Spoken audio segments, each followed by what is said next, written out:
Ito yung sinasabi ko na open space. Yung mga unang-una ko pang video dito kay Flip, nakita ko tong open space na to, inisip ko kung ano tong lugar na to eh. Alam ko kasi school.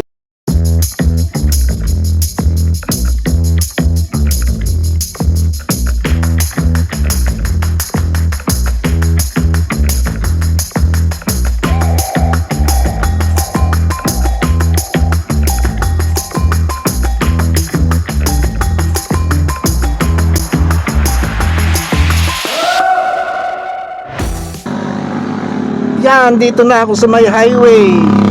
Meron kasing eskwelahan dito sa malapit sa highway, East Poblacion area to. Titignan ko lang itsura sa taas. Susubukan ko lang. Tingnan natin kung ano meron sa taas.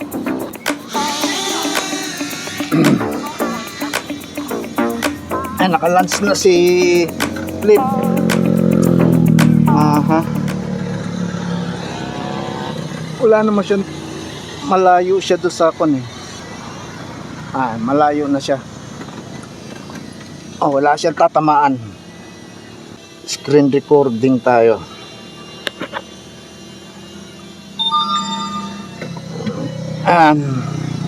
Ando na si Flip. Nakapwesto na. Titignan ko itsura. Meron kasing ditong eskwelahan dito sa may area ng East Poblacion. Mataas yung lugar ng eskwelahan eh. Titignan ko sa taas. Gamitin ko si Flip.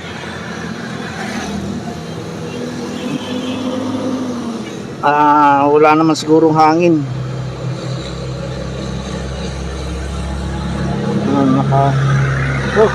Yan ang problema, maingay dito sa lugar na to kasi tabi ako ng highway, nasa highway mismo. Ay, yung high tension wire lagpas pa rin ang puno kasi yung poste nasa taas nakapatong. Taas pa natin. Ito yung sinasabi ko na open space. Yung mga unang-una ko pang video dito kay Flip, nakita ko tong open space na to, inisip ko kung ano tong lugar na to eh. Alam ko kasi eskwelahan. Pakita ko sa inyo. Ayan sa baba. Alam ko eskwelahan to eh. Eskwelahan nga ba to? Parang eskwelahan eh. Eskwelahan nga to. Ayun kulay green yung bubong eh. Madalas kasi ang mga eskwelahan, ang bubong nila kulay green. Yeah. Lagpas na ako sa mga high tension wire. Lapitan natin.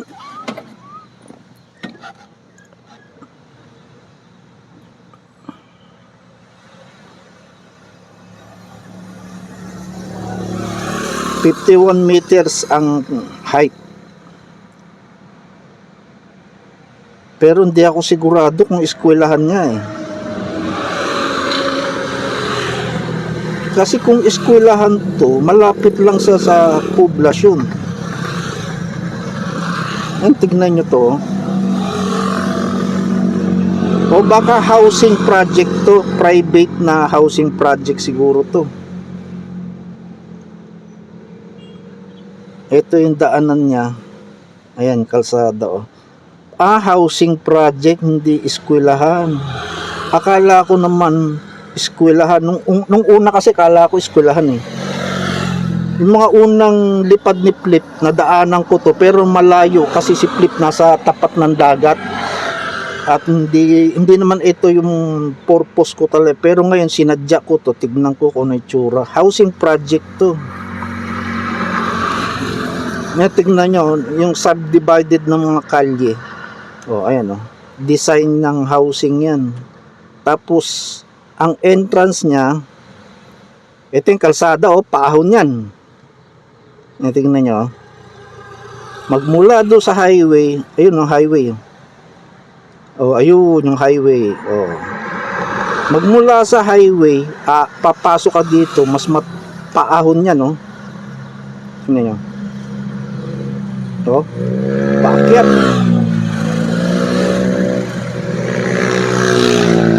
Housing project siguro. Hindi siguro, malamang housing project. Housing project to. Maganda sana dito pumuesto kung payagan ako ng gwardyang papasukin. Kasi kung housing project to, private to malamang. At kung private to, malamang hindi ako papasukin ng gwardya. Maganda sana itong lugar na to kasi mataas to eh. Ay, tingnan nyo, halos pantay na siya ng mabababang bundok. Mataas kasi yung lugar na yan. Bante natin si Pick. At wala namang ibon sa lugar na to eh. Taas ko na konti pa. Alanganin. 60. Yun. Housing project. Pero nasa mataas na lugar siya. Ang ganda sana itong lugar na to.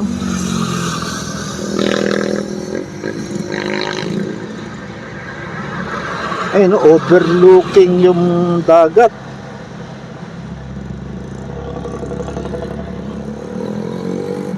Ayun no, ang ganda sana. Kaso kung private to, malamang hindi ako papasukin ng gwardiya. Magandang spot to para magpalipad ako, para makunan ko ng video yung lugar na yan, no? Yung direksyon na papuntang Rojas. Ayan, no? Municipality of Rojas. Ganda yung lugar, oh.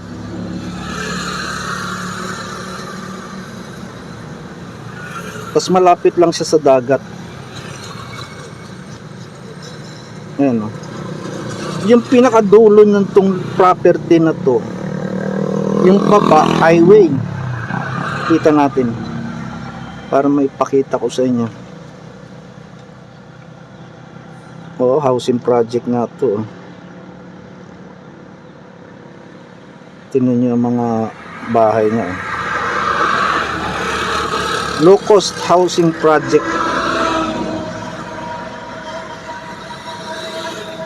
Kung magkaroon sana ako ng access dito, maganda magpalipad dito. Kasi overlooking na yung dagat. Madali kong makuna ng video yung, ayun, kung yung direksyon na papuntang Rojas hanggang Katipunan. Pero malayo na kasi yun eh. At least makita ko yung itsura.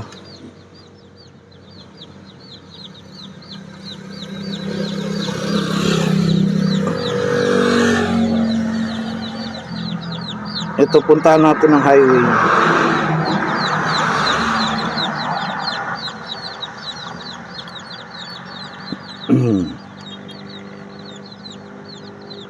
Ayan na yung highway, oh. Highway tapos dagat. Ito, may dumadaan sa sasakyan. Yan yung sinasabi ko.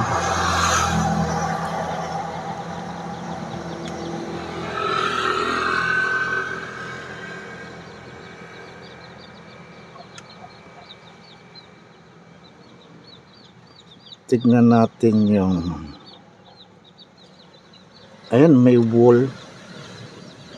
Etong part na to, hindi ko alam o hindi ko napansin, meron palang wall. Yang kala ko, ano, walang wall, lupa lang. May wall pala, o retaining wall o seawall. Pero, ano magandang gamiting term para dyan? Ayun, no? Meron palang, simentado pala yan, yung gilid. Akala ko naman noon, hindi yan simentado. Pero hanggang dito lang eh. Yan yung may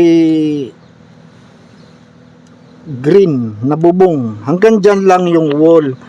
Kasi pagkalagpas mo nyan, wala na yan eh. Makikita mo na yung, kung nandun ko sa highway, makikita mo na yung dagat, walang wall. Pero dito pala, tong dulo,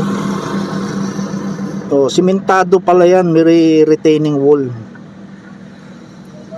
May nag-comment do sa isang video ko, yung seawall na sinasabi ko, ang sabi niya, retaining wall daw yun, hindi daw seawall. Ewan ko, siguro para sa kanya, pero ako, ang tawag ko doon, seawall yun. Kanya-kanyang kwan tayo, kung yun tingin niya ang tawag doon, ang tamang tawag doon, hindi naman problema yun. Ito, simentado, oh. Ewan ko lang itong Yan, yung maraming puno na yan. Parang hindi simentado yan eh. Kung mapapansin ninyo, ayun oh. Ayun na nga yung dulo eh. Teka, i-zoom natin. Susum ko lang.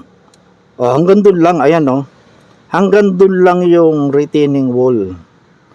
Yung dito sa karugtong niya, wala na oh. Naked na yan. Lupa na talaga. Oh, ayan ang simentado. Zoom out tayo. Zoom out pa. Ayan oh. Simentado. Ngayon ko lang napansin. Ilang beses na ako pumupunta sa lugar na to. Pag nagbabike ako, nagpapahinga ako, hindi ko napapansin. Simentado pala yung gilid. Sa bagay, kung di nila sinementohan yan, delikado nga yan kasi mag-i-erode yung lupa niyan, magkukulaps yung gilid. Giba ang highway. O, pag nagiba yan, patay na sa nadadaan ng mga sasakyan. Yung galing Dipolog, papuntang Zamboanga City, papuntang Ipil, Sindangan, Labason. Ito ang daanan eh. Maigsi lang. Kasi yun naman yung bandaron pa, sumo tayo. Ayun, open na yan eh. Walang seawall eh. Ando naman sa kabila, ayun sa dulo yung taas natin ang gimbal. Ayun ang dulo ng seawall sa poblasyon yan. Andyan ang pinakadulo, yung nag-collapse. Ano pa ba meron dito? Tignan ko nga to. Tapos ito yung property na sinasabi ko. Ayan oh, mataas yung lugar eh. Akala ko noon may eskwelahan dito, wala pala. Hindi ko naman naisip paano magkakaroon ng eskwelahan dyan. Nandito na siya sa poblasyon. Pero ito kasi East Poblasyon. Yung isang video ko naman, yung Brigada Eskwela, ano yun? Yun ang West Poblasyon. Yun ang pinakasentro. Ganda dito. Kaya haharap ako doon sa drone para hindi ako mawala ng signal. 45 meters ang height. Baba natin si Flip. Hindi ko makita dito si Flip. Gawin nating 35 para mas maganda yung view. 30.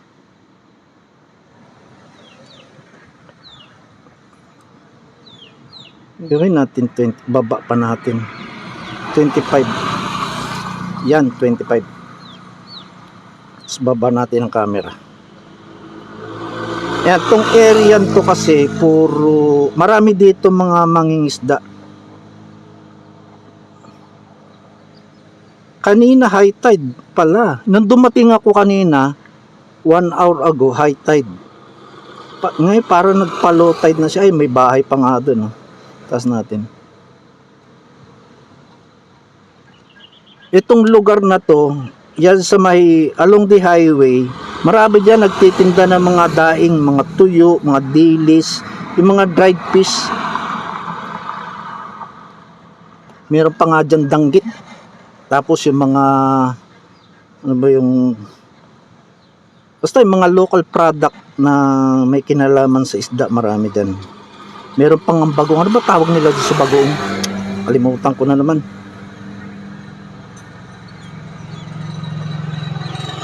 Wala masyadong bangka oh. Nasa laot yung mga bangka siguro. Mga local fisherman to mga to.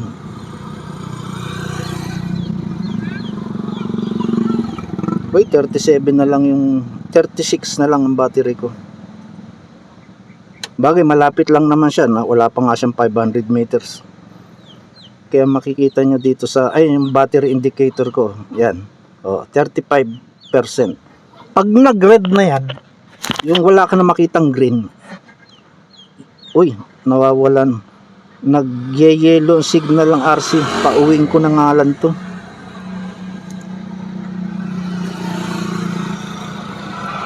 At 34 na. Ano da, ano ka ng drone kasi dapat kailangan safety first. Di baling ma-miss mo yung isang spot na hindi mo na video, no? Hindi mo nakunan. Okay lang yun. Ang importante,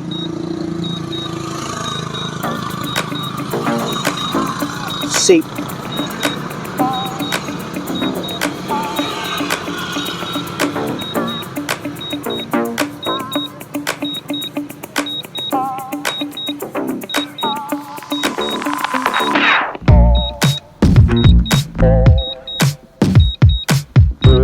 Balik na. Kung naka-RTH, pwede kong galawin yung ano niya, camera niya. Pwede ko itaas, pwede ko ibaba. Pero yung direction, di mo mababago kasi naka-system RTH yan. Kailangan kong abangan dito at baka bigla siyang sumayad sa kable. Kailangan abangan ko siya. Hindi naman sasayad sa kable. Pero kailangan sigurado pa rin. Dahil maniguro, kahit sa indicator nakikita na hindi sasayad, naniniguro pa rin ako lagi. Mahirap pag sumabla yan, nagkamali, patay. Ang taas niya 60 meters. Kasi ang set ko ng RTH 60 meters ang height.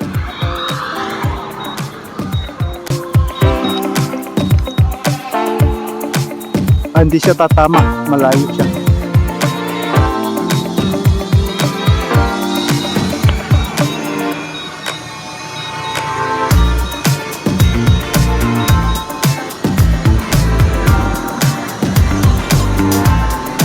Ito na siya. Hindi naman siya malapit lang siya sa kable, pero safe naman. Tapos pag hand cuts, patalikod lagi. Kasi pag nakaharap sa'yo, hindi maglalan dyan. Hindi yan lalapit sa'yo kasi yung obstacle sensor niya, makikita niya yung tao. Hindi siya lalapit. And safe na split. 23% pwede pa ngang lumayo. Pero mainit na kasi. Hanggang dito na lang ang video ko. Don't forget to like and share. Please subscribe. Salamat sa panonood.